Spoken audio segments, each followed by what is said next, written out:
niwe kuhani hata milele. Niwe kuhani hata milele, hata milele. Niwe kuhani hata milele. Mfano wa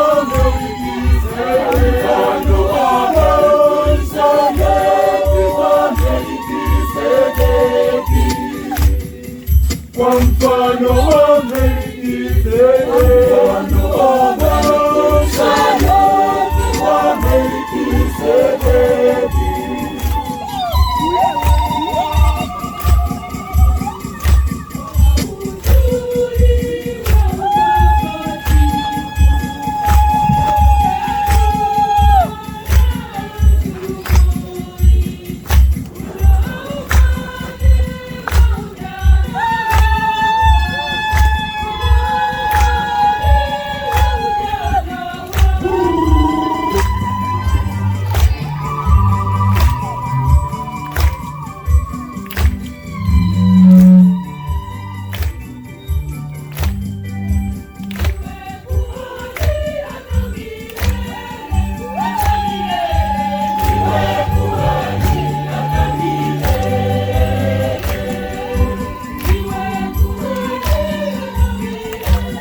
Mtakatifu.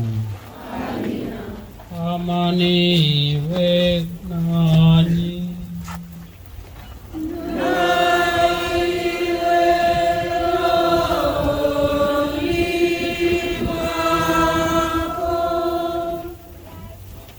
Mhashamu Baba Askofu, wapendwa waamini wote, karibuni katika adhimisho hili takatifu la misa, ambapo ndani yake vijana 73 watapokea sakramenti ya kipaimara.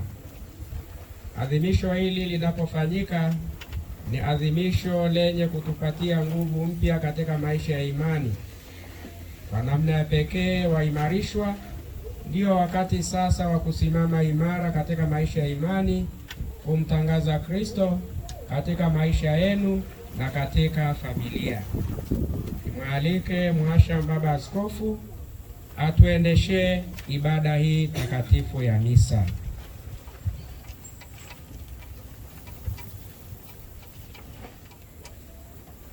Pamoja na nia hiyo kubwa ambayo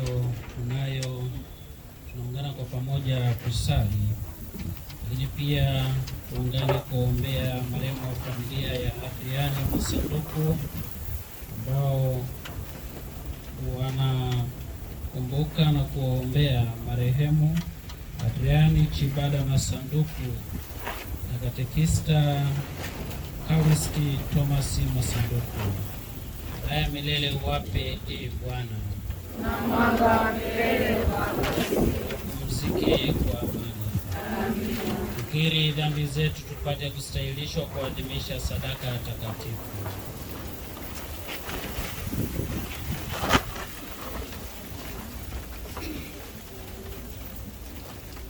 Namuungamia Mungu Mwenyezi. Nani ndugu zangu, kwani nimekosa mno kwa mawazo, kwa maneno, kwa vitendo na kwa kutotimiza wajibu. Nimekosa mimi, nimekosa sana. Ndiyo maana nakuomba Maria mwenye heri, Bikira daima, malaika na watakatifu wote, nani ndugu zangu, niombeeni kwa Mungu wetu. Mungu Mwenyezi atuhurumie, atusamehe dhambi zetu na atufikishe kwenye uzima wa milele. Amina.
Tujalie ili katika Roho huyo tuyapende yaliyo mema na kuifurahia daima faraja yake, kwa njia ya Bwana wetu Yesu Kristo mwanao, naishi na kutawala nawe katika umoja wa Roho Mtakatifu, Mungu milele na milele.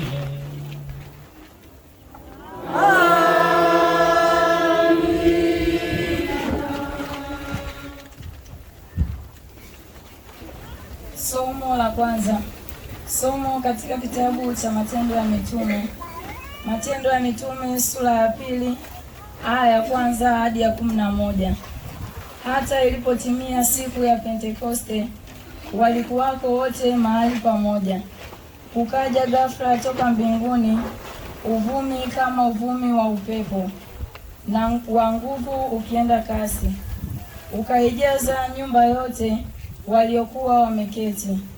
Ukawatokea ndimi zilizogawanyikana kama ndimi za moto, uliowakalia kila mmoja wao.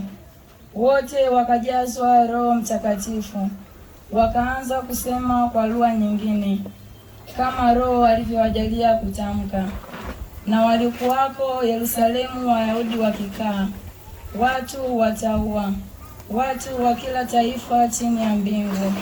Basi sauti hii iliposikiwa, makutano walikutanika, wakashikwa na fadhaa, kwa kuwa kila mmoja aliwasikia wakisema kwa lugha yake mwenyewe.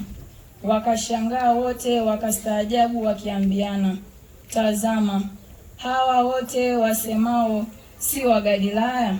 Imekuwaje basi sisi kusikia kila mmoja lugha yetu tuliozaliwa nayo? Waparthi na Wamedi na Waelami, nao wakaao Mesopotamia, Uyahudi wa Kapadokia, Ponto na Asia, Frigia na Pamfilia, Misri na pande za Libya karibu na Kireni, na wageni watokao Rumi, Wayahudi na waongofu, Wakrete na Waarabu.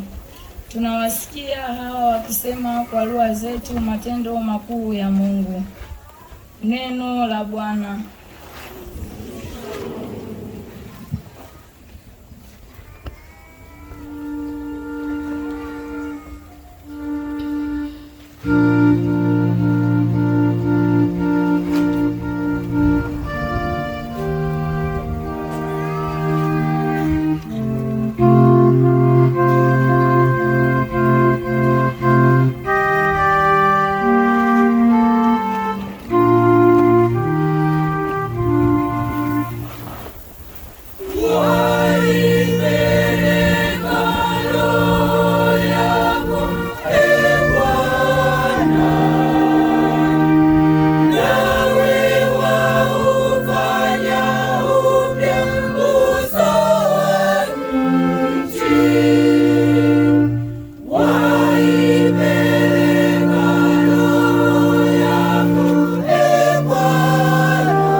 Umejifanya mkuu sana, e Bwana, jinsi yalivyo mengi matendo yako, dunia imejaa amri zako.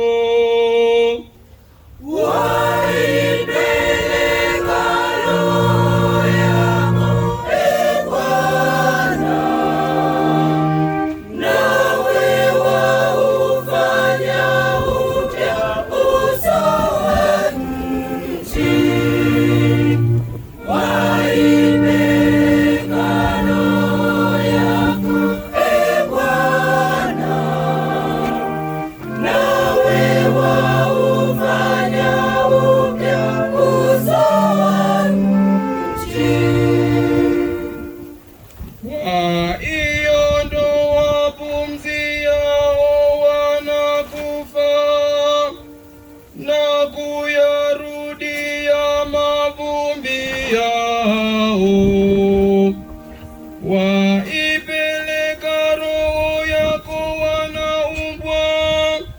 nawe waufanya upya uso wa nchi. Waipeleka roho yako, Ee Bwana, nawe waufanya upya uso wa nchi. Waipeleka roho yako, Ee Bwana, nawe waufanya upya uso wa nchi. Somo katika waraka wa kwanza wa Mtume Paulo kwa Wakorinto. Wakorinto wa kwanza sura ya 12 aya ya 3b hadi ya 7 na aya ya 12 hadi ya 13. Wakorinto wa kwanza sura ya 12 aya ya 3b hadi aya ya 7 na aya ya 12 hadi aya ya 13. Huwezi mtu kusema Yesu ni Bwana isipokuwa katika Roho Mtakatifu. Basi pana tofauti za karama, bali Roho ni yeye yule. Tena pana tofauti za huduma, na Bwana ni yeye yule. Kisha pana tofauti za kutenda kazi, bali Mungu ni yeye yule azitendaye kazi zote katika wote. Lakini kila mmoja hupewa ufunuo wa Roho kwa kufaidiana. Maana kama vile mwili ni mmoja, nao una viungo vingi, na viungo vyote vya mwili ule navyo ni vingi, ni mwili mmoja.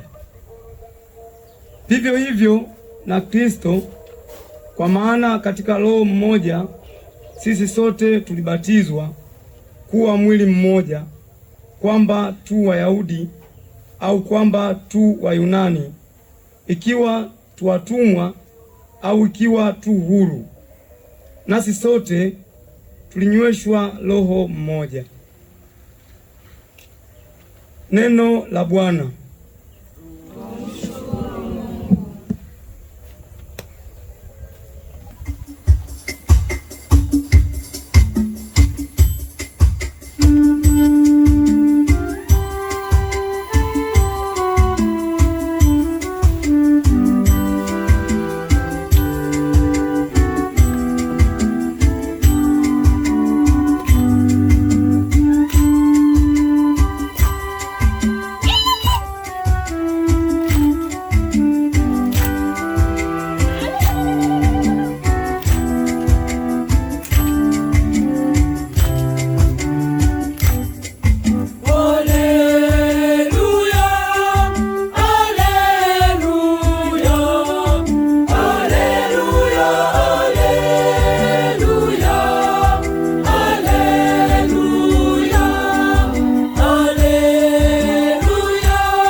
mapendo yako.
Bwana awe nanyi.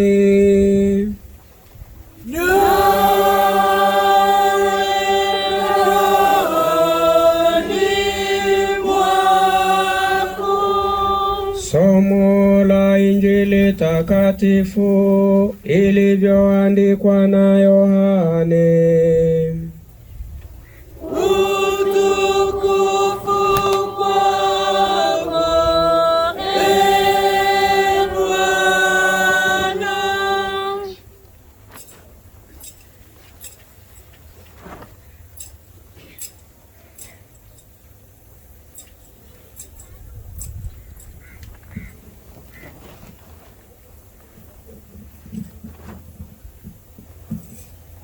Sura ya 20 mstari wa 19 hadi 23.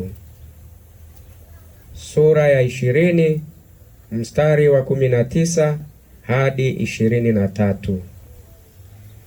Ikawa jioni siku ile ya kwanza ya juma, pale walipokuwapo wanafunzi, milango imefungwa kwa hofu ya Wayahudi. Akaja Yesu akasimama katikati akawaambia, amani iwe kwenu. Naye akiisha kusema hayo, akawaonesha mikono yake na ubavu wake. Basi wale wanafunzi wakafurahi walipomwona Bwana. Basi Yesu akawaambia tena, amani iwe kwenu. Kama Baba alivyonituma mimi nami nawapeleka ninyi. Naye akiisha kusema hayo, akawavuvia akawaambia, pokeeni Roho Mtakatifu. Wowote mtakaowaondolea dhambi wameondolewa, na wowote mtakaowafungia dhambi wamefungiwa.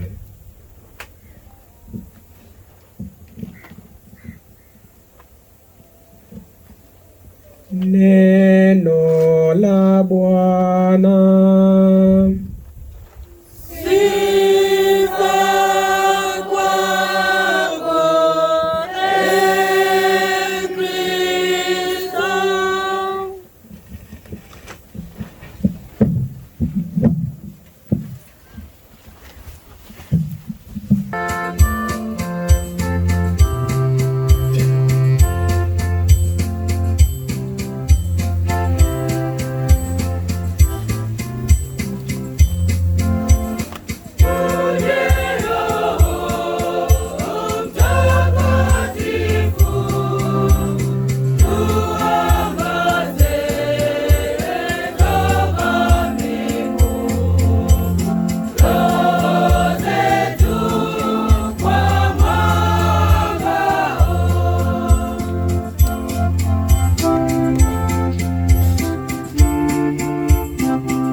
makatekista,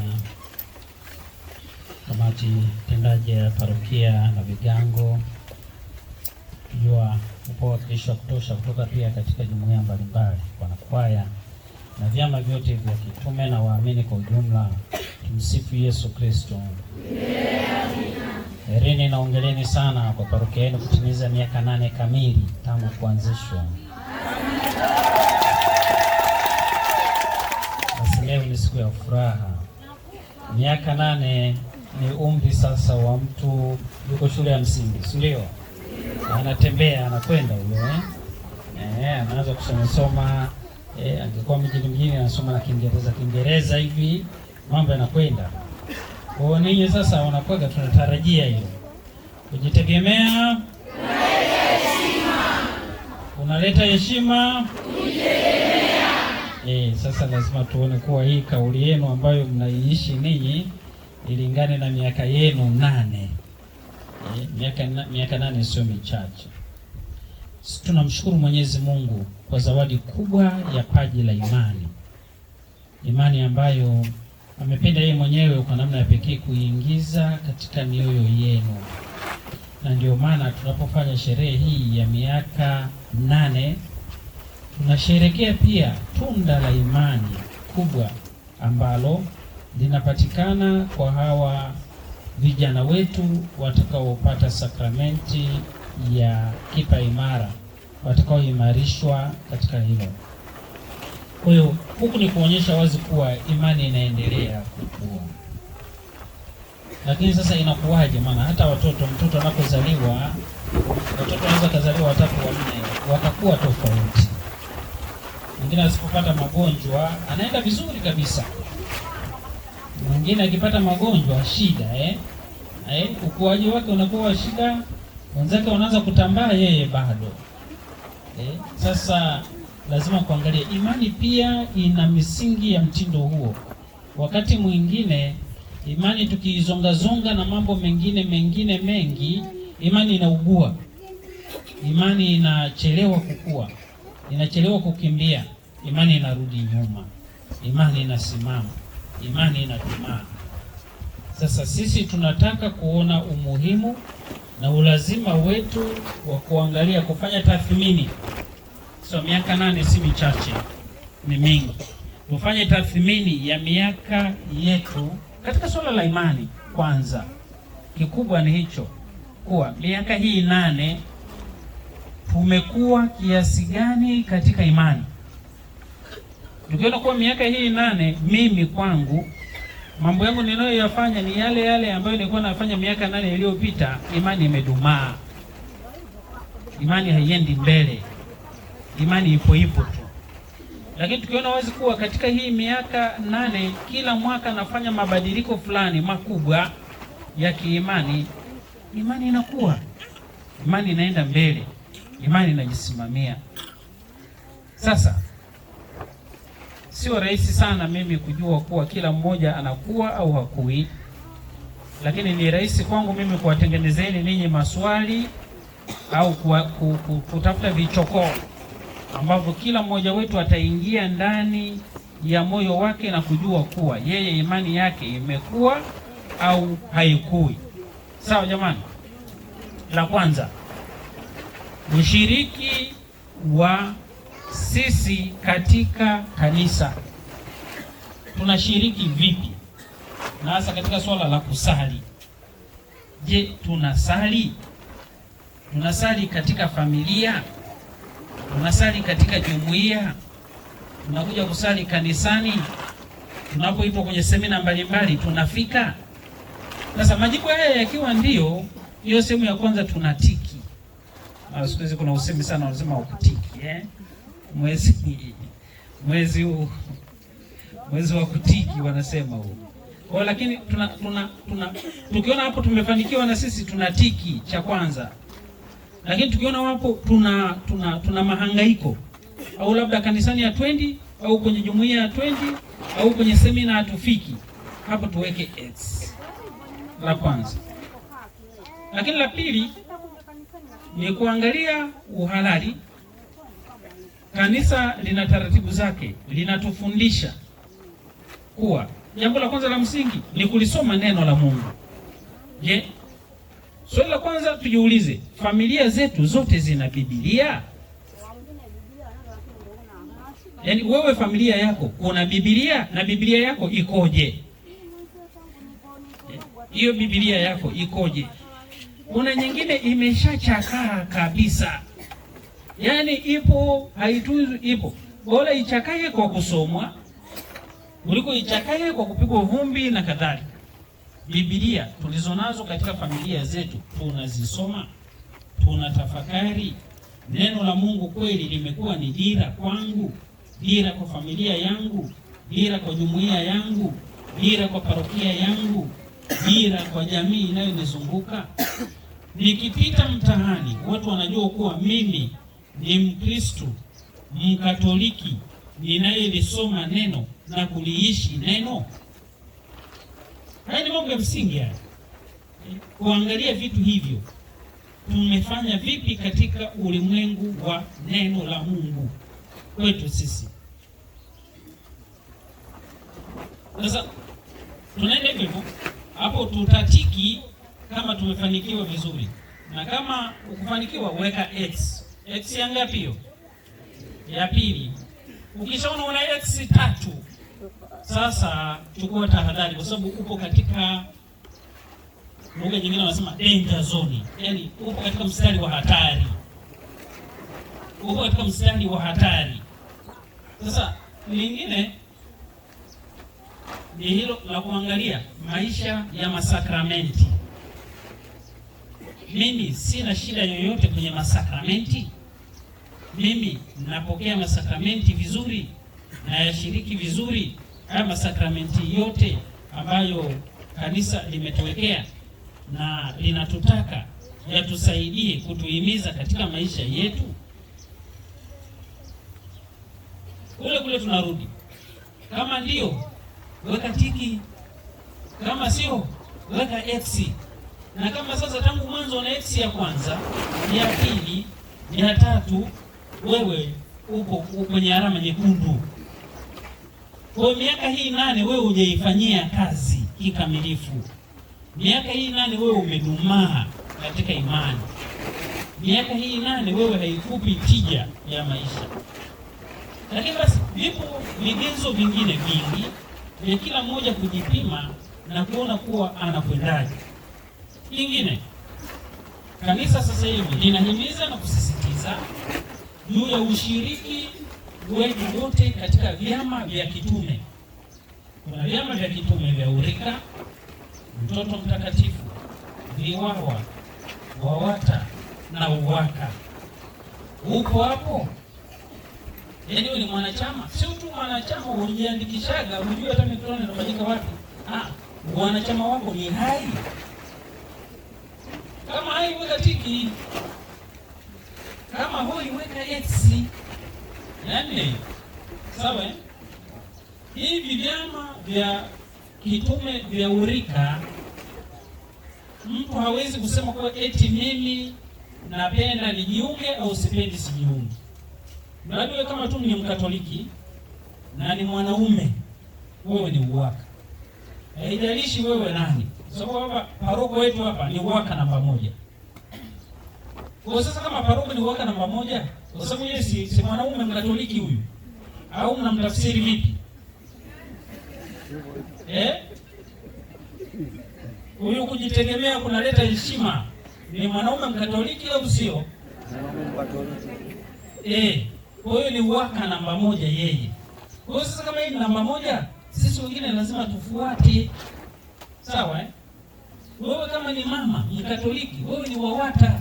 Ila kidali kwa mimi sijiungage na huko, mimi sipo huko. Wewe ni Wawata.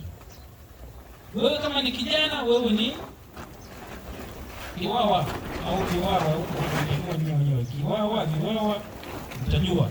Lakini wewe kama ni mtoto, wewe ni unaingia katika shirika la Utoto Mtakatifu. Huko hatuchagui.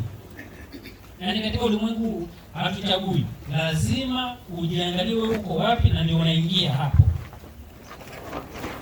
La pili ni vyama vya kitume vya sala. Sasa hivi ninaposema vyama vya kitume vya sala, Kwa mfano, kuna chama kinaitwa Legio Maria, kuna chama kinaitwa Wafransisko wa Sekulari, kuna chama kinaitwa Bikira Maria, kuna chama kinaitwa Karismatiki, chama kinaitwa Rita Wakasha, chama kinaitwa Utume wa Fatima na vingine vingi. Katika hivi chagua ambavyo unafikiri wewe unaweza, viwe viwili, viwe vitatu, viwe vinne, lakini umudu kutimiza taratibu au miongozo ya vyama hivyo. Na lengo lake kubwa hivi vyama vya kitume vya sala ni kukuza na kuendeleza imani yetu. Vinatusaidia. Haitoshi tu kuona kuwa unakuja kusali Jumapili. Haitoshi tu kuona unasali nyumbani katika familia. Haitoshi tu kuona kuwa unasali katika jumuiya. Unahitaji kitu kingine cha ziada. Sasa katika hivi vyama ninavyowaambia vya kitume, vitakusaidia kwanza mkutane mara nyingi na wenzako na muongee.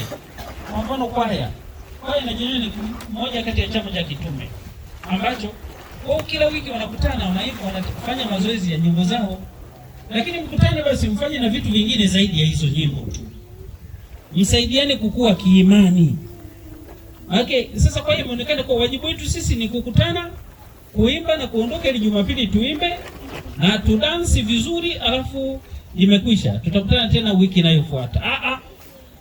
Kama mtazamo ni huo, mmeshafanya asilimia ndogo sana. Yaani kama ni tunagawa asilimia 100, ninyi tayari hapo mna asilimia 25 tu. Kwa hiyo mnatakiwa kufanya zaidi kwenye mambo ya kitume.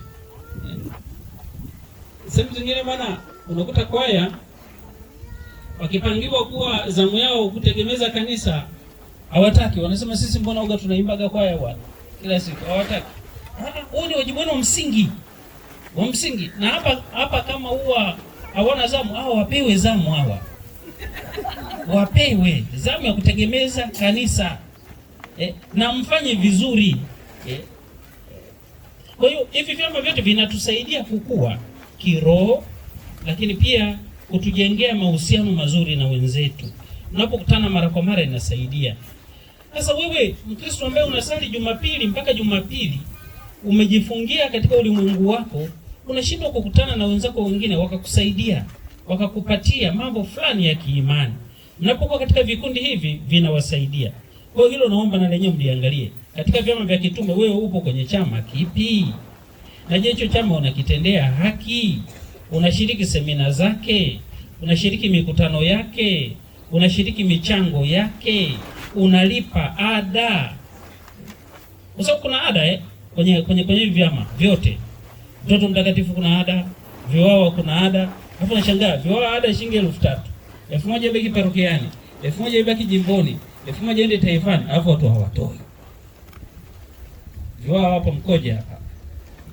Lakini pia wawata na kuja kuna ada, lakini vyama vyote vinalalamika kuwa ada kuna shida. Kwa hiyo nawaomba sana, tunapofanya tathmini ya maisha yetu ya imani miaka 8 ya kutembea, miaka 8 kama parokia, tujiangalie pia na katika hayo mambo mengine tumefanya vipi au tumeshindwa kufanya vipi, na sababu gani zilizotusaidia tuweze kufanya na kufanikiwa, au zile zilizosababisha sisi tushindwe kufanya, ili tunapoanza safari nyingine ya miaka 8 au miaka 2 ya kuelekea miaka 10, tutakapofanya sherehe kubwa kabisa miaka 10 ya parokia yetu, tuone wazi kuwa tumefufua imani katika nyanja zote, kuanzia neno la Mungu, masakramenti, maisha ya jumuiya, ushiriki wa kanisa na vyama vya kitume. Hivi walau vichache nilivyovisema. Sawa wapendwa? Lakini leo tumesikia habari za ile Pentekoste ya kwanza, Roho Mtakatifu alipowashukia mitume. Ilikuwa ni tukio la pekee na la kufurahisha na zuri ambalo lilitokea nyakati zile. Tunatambua wazi kuwa Pentekoste ni siku ambayo Roho Mtakatifu aliwashukia. Ndio tumezoea kusema mitume, lakini ni waamini wote walishukiwa siku ile, kwa sababu ndio maana unaona kuwa hata wale ambao walikuwa wametoka nchi za mbali huko, hata nchi za upagani, walikuja pale wakaunganika na wakaongea, wakaelewana. Kwa Roho Mtakatifu anaimarisha watu, anawaunganisha watu. Sisi tunapofanya miaka hii 8, tumwangalie Roho Mtakatifu jinsi alivyotuunganisha, au sisi wenyewe Roho Mtakatifu anahangaika kutuunganisha. Sisi tunameguka, sisi tunagawanyika, sisi tunakwenda mbali. Hivi ni vitu vya msingi sana vya kuviangalia na kuvipa mwelekeo katika maisha yetu. Hao vijana wetu hawa wanakusudia, wananuia, wanatamani na kupenda kumpokea huyo Roho Mtakatifu ambaye anakuja na zawadi ya mapaji yake 7 siku hii ya leo. Na kwa hakika sisi tutasali na kuwaombea. Na ndio maana tumesali kwanza sequencia ikiwa inawaandaa kumwanza kumuita huyo Roho Mtakatifu aje kwao. Lakini huyo Roho Mtakatifu pia atanikumbusha mimi na atakukumbusha wewe wajibu wako wa msingi. Pamoja na kuwa umempokea miaka mingi iliyopita, lakini kila tunapofanya matukio kama haya tunamuibua tena Roho Mtakatifu ndani ya nafsi yetu, atusaidie kusimama kwa ujasiri, kuipokea imani, kuitetea imani, kuilinda imani ili isishambuliwe na maadui mbalimbali ambao wanaweza kushambulia imani yetu. Sasa na mimi mara nyingi huwa sipendi kuwaita eti watoto wa kipaimara, kwa sababu kipaimara hatutoi, sio sakramenti ya kumpa mtoto. Hiyo sio sakramenti ya kumpa mtoto. Hatuwapi watoto kipaimara. Nyie kwenu hapo watoto wangapi? Nani ni mtoto hapo?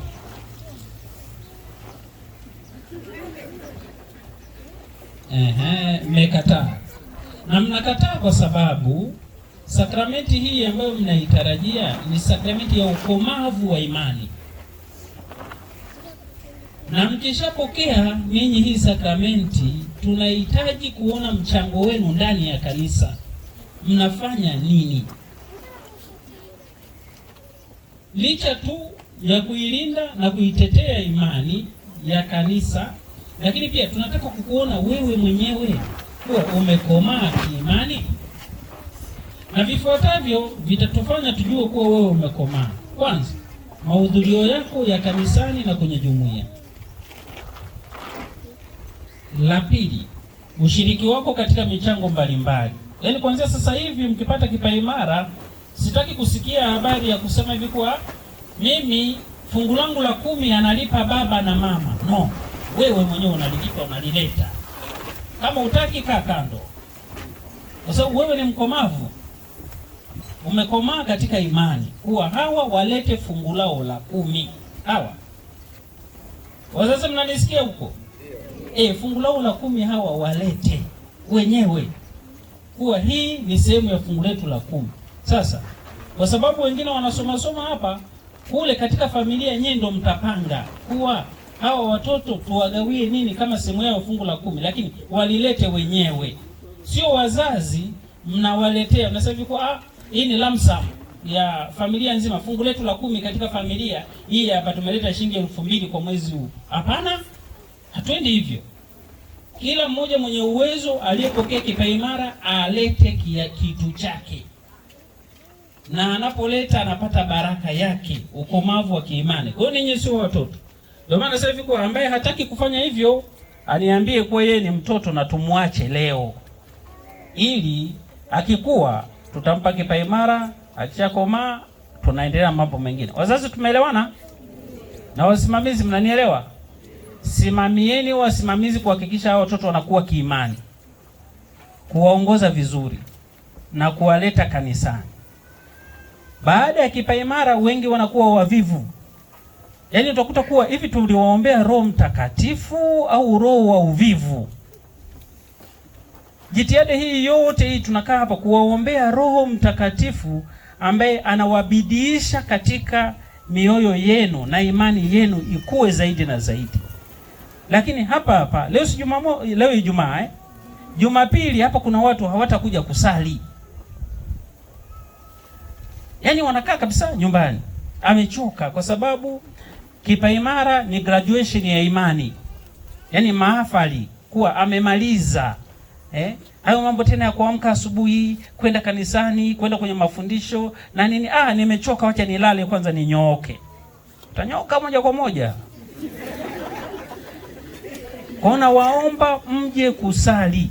Sawa Tutawaangalia kwenye imani yenu katika ushiriki wenu wa kanisani, lakini pia na katika michango mbalimbali, lakini na maisha yenu.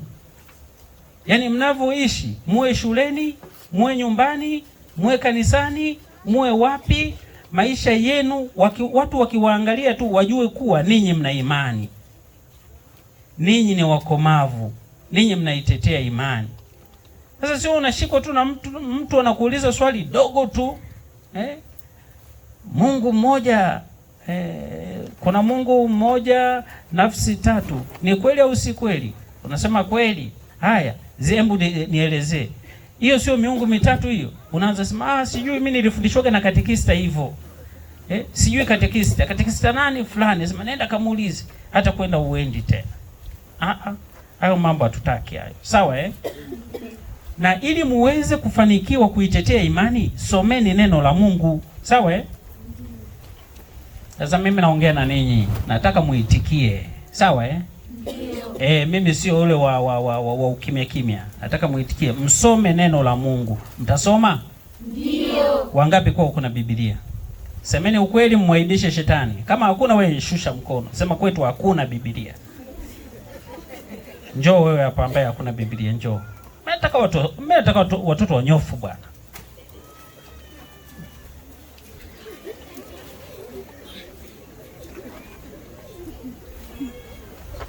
Mnaona huyu mtoto Hivi suti jamani ya shingapi?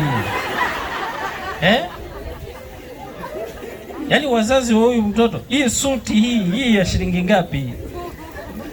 Mtoto yuko kiwango cha SGR namna hii jamani. Alafu Biblia hana. Yaani katika familia Biblia hamna. Hii jamani, hii si. Ajabu sana hii. Nyie mshangai. Eti ninyi mshangai? Neno la Mungu ambalo ndio linatuongoza, linatupatia mambo yote na kila kitu mpaka hapa. Mtoto amepiga kitu kizuri kabisa, yani kizuri, na wazazi wako wabarikiwe sana. Ila leo hii watafute Biblia. Leo hii wapo hapa. Waje. Msimkane mtoto. Njooni mumtetee mtoto wenu hapa. Wazazi mpo? Tuishi injili hizi jamani kwa matendo. Safi, njoo familia nzima.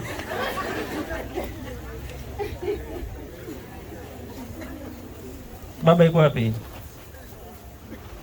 Yuko nyumbani? Sasa angalia hata mama wewe jamani. Hivyo ulivyo. Kweli Biblia huna. Inakuwaje? Anasema na misali ya waamini. Tunataka Biblia. Toa ahadi mbele ya kanisa, lini unaita Biblia? Nitanunua Biblia.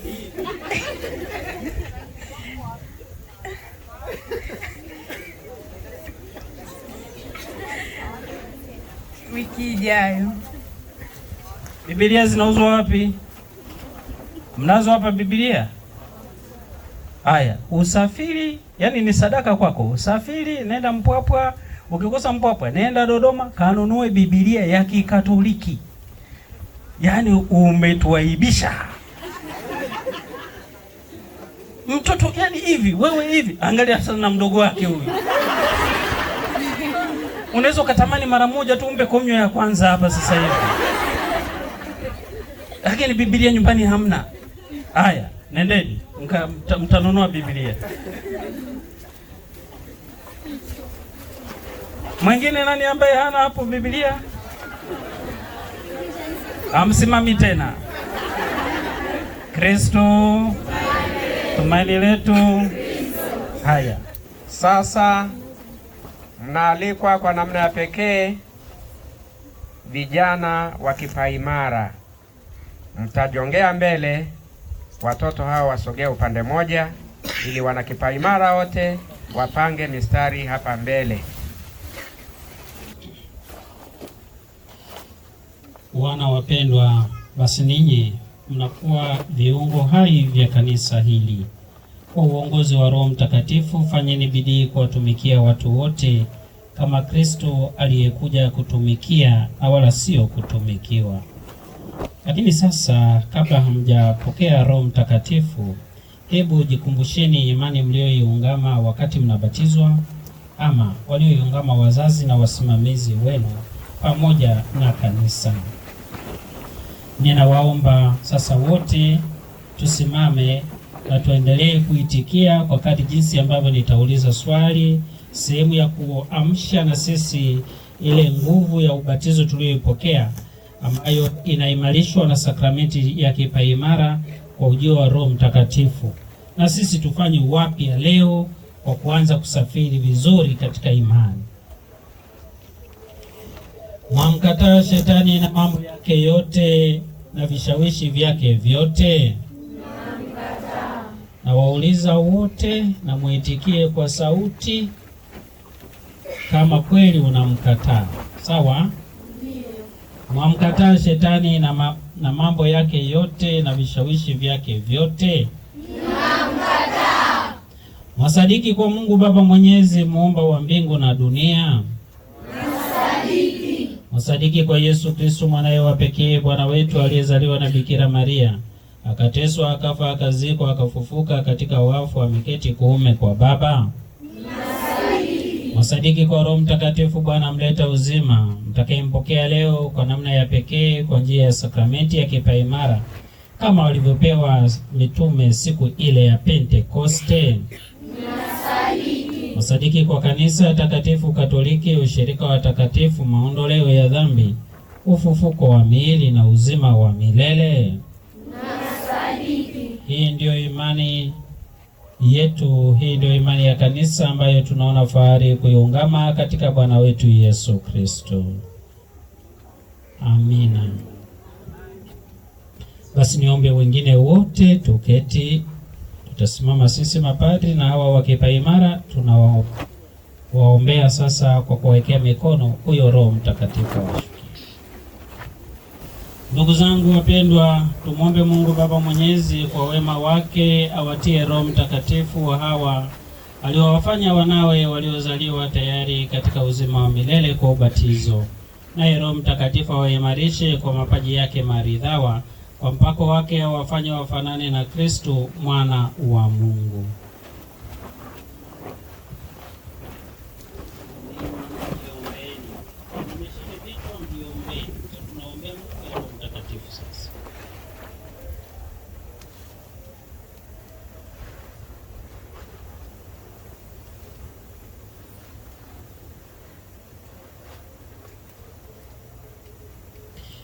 Ee Mungu Mwenyezi, Baba wa Bwana wetu Yesu Kristo, ndio uliyewazaa upya watumishi wako hawa kwa maji na kwa Roho Mtakatifu, ukawaokoa katika dhambi.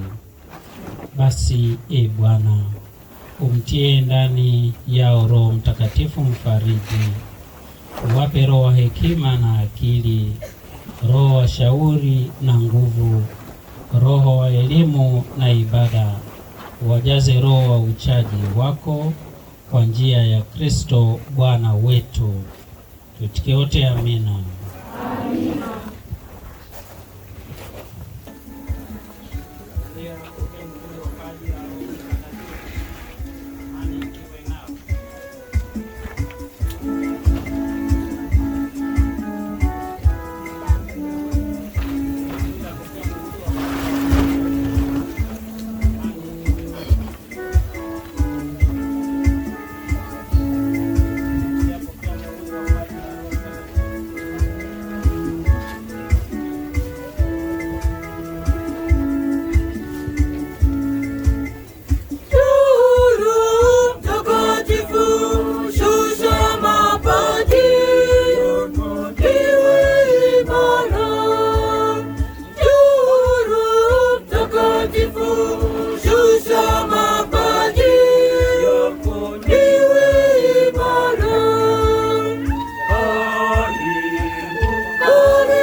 Ndugu zangu wapendwa, tusimame wote. Tumuombe kwa unyenyekevu Mungu Baba Mwenyezi, sala hii iwe yetu sote kwa pamoja. Kama vile imani, matumaini na mapendo huwa ya sisi sote pamoja, na hivi hutoka kwa Roho wake Mtakatifu.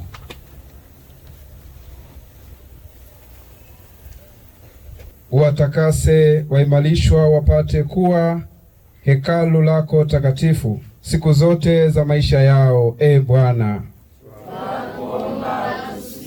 Watie moyo waimarishwa hawa wamshuhudie Kristu kwa mwenendo mwema, e Bwana. Wape hekima hawa waliopata kipaimara, wachague kila mara yaliyo mema, na uwape nguvu wamtii Kristu na wakubwa wao, e Bwana. Waimarishwa wetu watetee imani yao katika matatizo ya maisha, e Bwana. Wasaidie waimarishwa wasione aibu kwa ajili ya imani yao, e Bwana. Wazidishe uchaji ili wamwabudu Mungu faragani kwa ibada, e Bwana. Waongoze wawe viongozi wazuri wa Kristo katika dini na mambo ya siasa, e Bwana.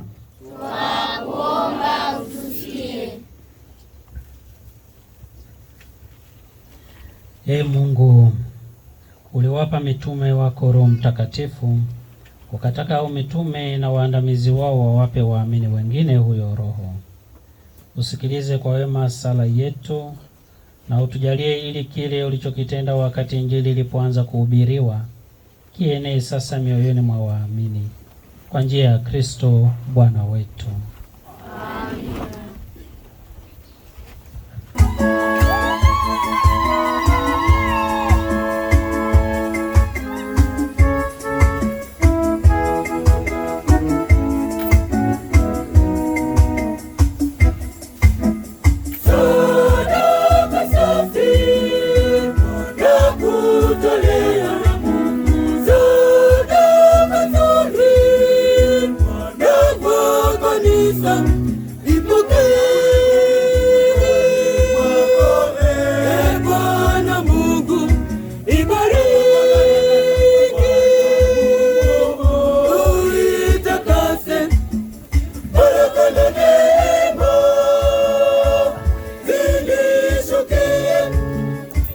upendo na fadhili unijalie,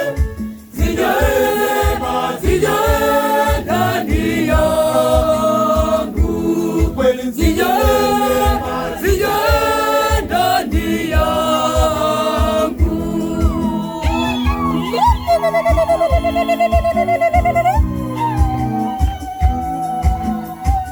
Nakusihi Bwana Mungu, uiweke mikononi kama ile ya Abeli mtumishi wako mwema, nijaze baraka zako e Bwana.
ikupendeze, Mungu wetu.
Salini ndugu, ili sadaka yangu na yenu ikubalike kwa Mungu Baba Mwenyezi. Bwana apokee sadaka mikononi mwako kwa sifa na utukufu wa jina lake, na pia kwa manufaa yetu sisi na manufaa ya kanisa lake lote takatifu. Bwana, tunakuomba uvitakase vipaji hivi tunavyokutolea, na uitakase mioyo yetu kwa mwangaza wa Roho Mtakatifu, kwa njia ya Kristo Bwana wetu.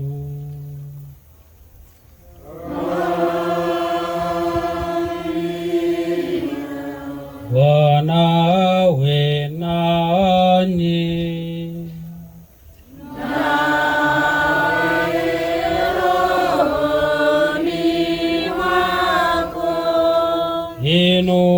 Inueni mioyo.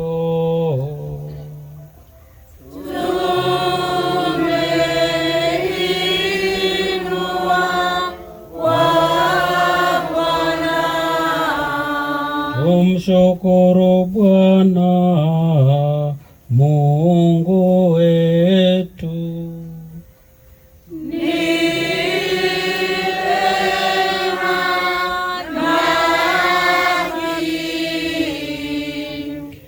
Kweli ni vema na haki, tendo la kufana la kuleta wokovu.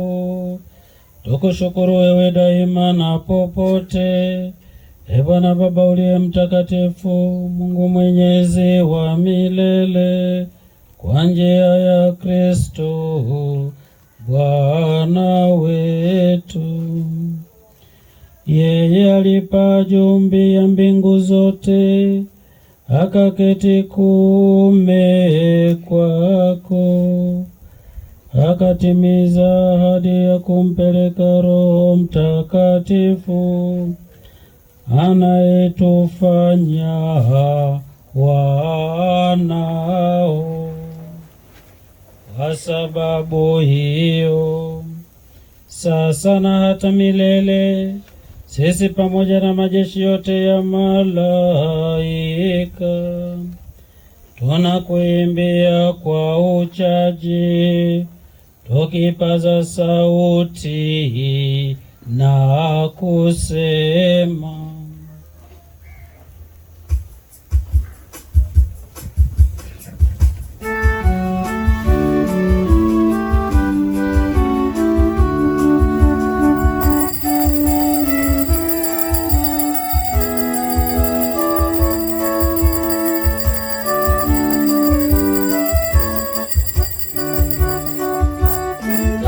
Mtakatifu, mtakatifu,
Bwana kweli mtakatifu na chemchemi ya utakatifu wote, tunakuomba uvitakatifuze vipaji hivi kwa nguvu ya Roho wako, ili viwe kwetu mwili na damu ya Bwana wetu Yesu Kristo.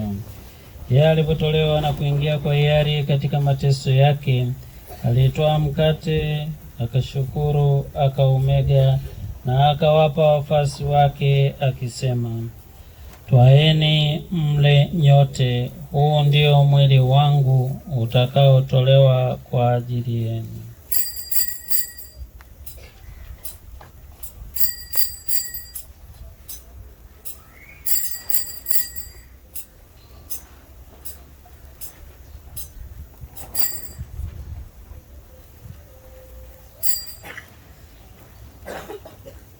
Vivyo hivyo baada ya kula, akitwaa kikombe na kukushukuru tena, aliwapa wafuasi wake akisema, twaeni mnywe nyote, hiki ndicho kikombe cha damu yangu, damu ya agano jipya na la milele, itakayomwagika kwa ajili yenu na kwa ajili ya wengi kwa maondoleo ya dhambi. Fanyeni hivi kwa ukumbusho wangu.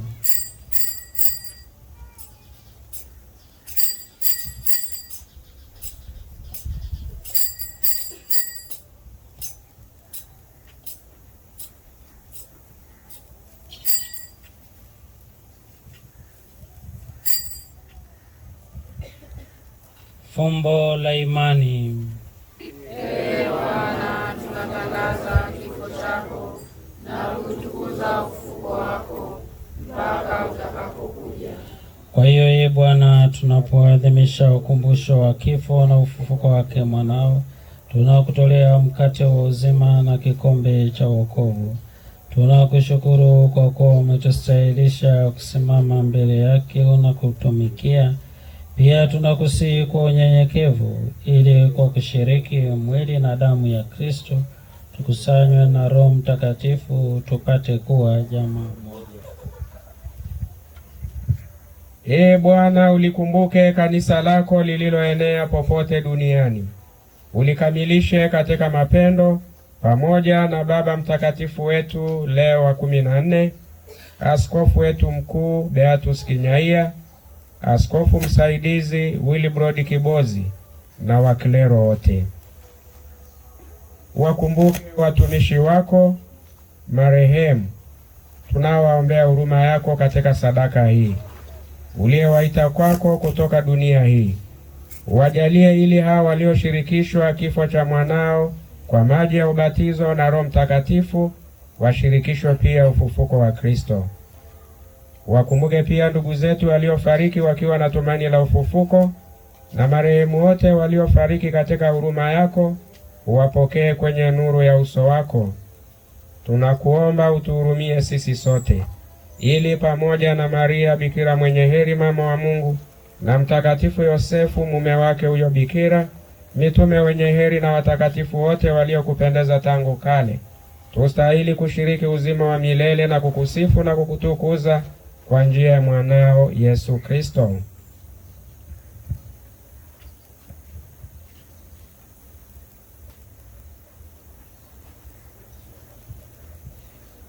Kwa njia yake na pamoja naye na ndani yake, wewe Mungu Baba Mwenyezi, katika umoja wa Roho Mtakatifu, unapata heshima yote na utukufu milele na milele.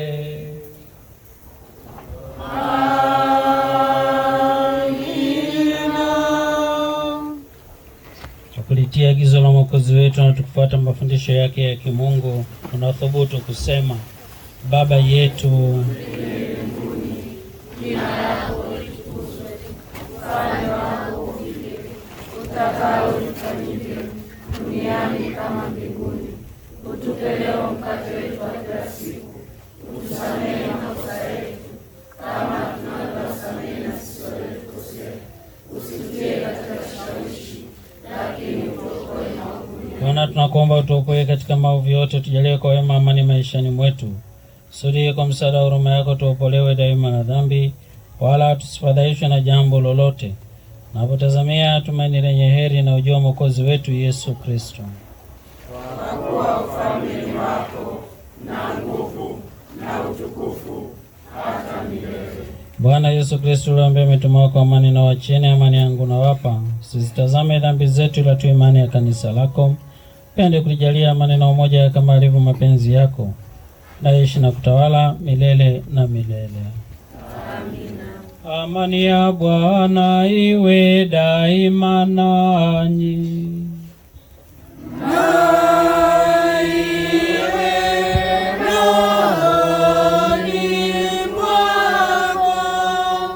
Amani ni zawadi ya kwanza aliyowapatia Bwana mfufuka mitume na wafuasi wengine. Sasa ni wakati wa kutakiana amani.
Tazama mwana kondoo wa Mungu, tazama aondoaye dhambi za ulimwengu. Heri yao walioalikwa kwenye karamu ya mwana kondoo. Bwana, usistahili uingie kwangu, lakini sema neno tu, na roho yangu itapona.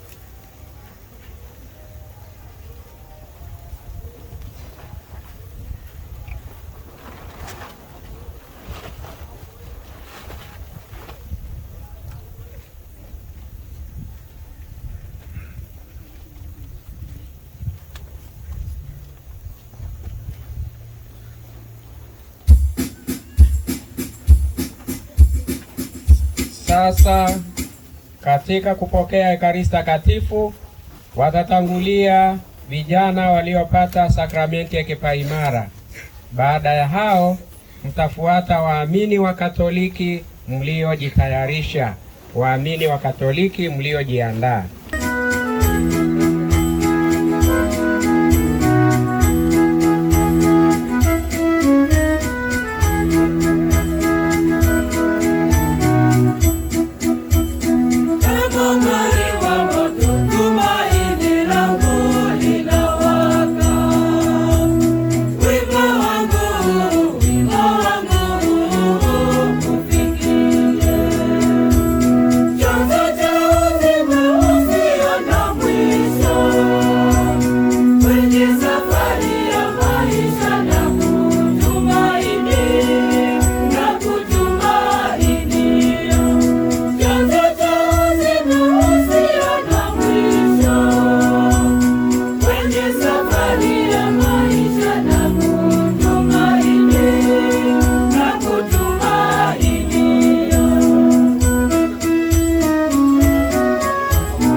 Kristo uniokoe, damu ya Kristo unifurahishe, maji ya ubavu wake Kristo yanioshe, mateso ya Kristo nguvu yanizidishie.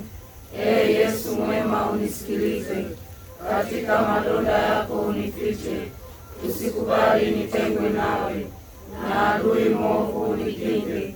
Saa ya kufa kwangu uniite, uniamuru kwako nije, pamoja na watakatifu wako nikutukuze, milele na milele. Amen. Tuombe.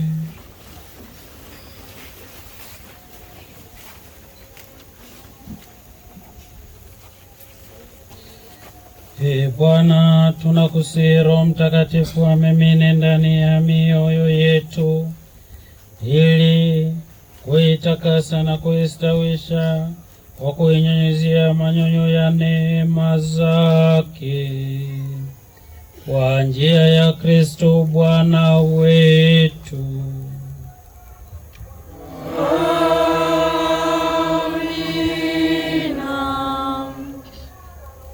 Bwana awe nanyi.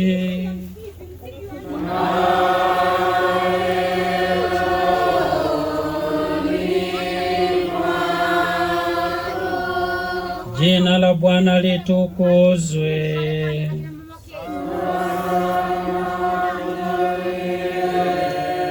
Msaada wetu katika jina la Bwana.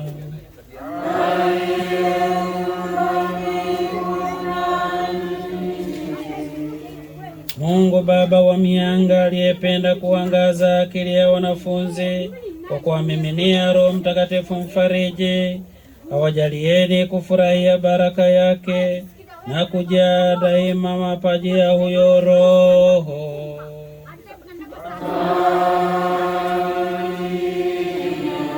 Moto ule wa ajabu ulioonekana juu ya wanafunzi uitakase mioyo yenu na kila uovu, na kuifanya iangaze kwa kuimiminia nuru yake.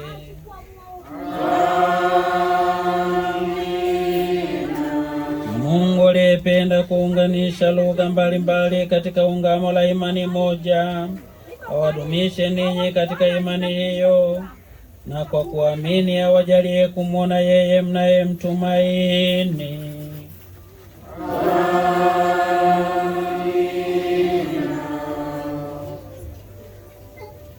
Na baraka yake Mungu Mwenyezi, ya Baba, Mwana na Roho Mtakatifu iwashukie na kukaa nanyi daima.